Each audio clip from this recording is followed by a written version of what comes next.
Non, ce n'était pas le radeau de la Méduse, ce bateau, qu'on se le dise au fond des ports, dise au fond des ports. Il naviguait en perpénard sur la grand-mare des canards et s'appelait les copains d'abord, les copains d'abord.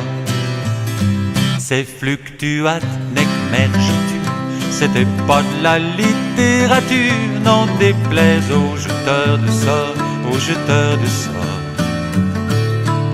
Son capitaine et ses matelots n'étaient pas des enfants de salauds, mais des amis franco de bord, des copains d'abord.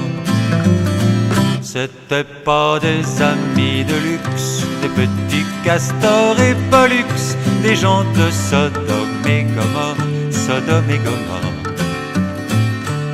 C'étaient pas des amis choisis par Montaigne et la poésie. Sur le ventre ils se tapaient fort, les copains d'abord.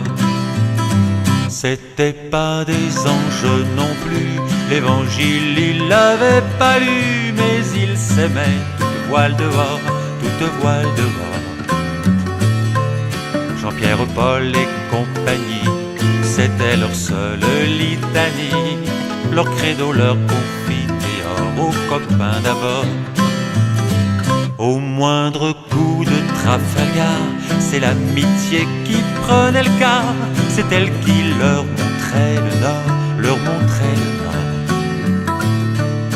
Et quand ils étaient en détresse, que leurs bras lançaient des SOS, on aurait dû de sémaphores, les copains d'abord.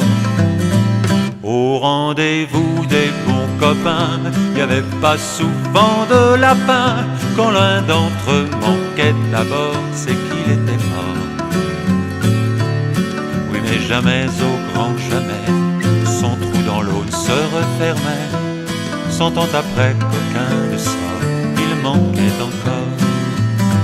Des bateaux j'en ai pris beaucoup, mais le seul qui ait tenu le coup, qui n'est jamais viré de bord, mais viré de bord, naviguait en père peinard sur la grand-mare des canards et s'appelait les copains d'abord, les copains d'abord.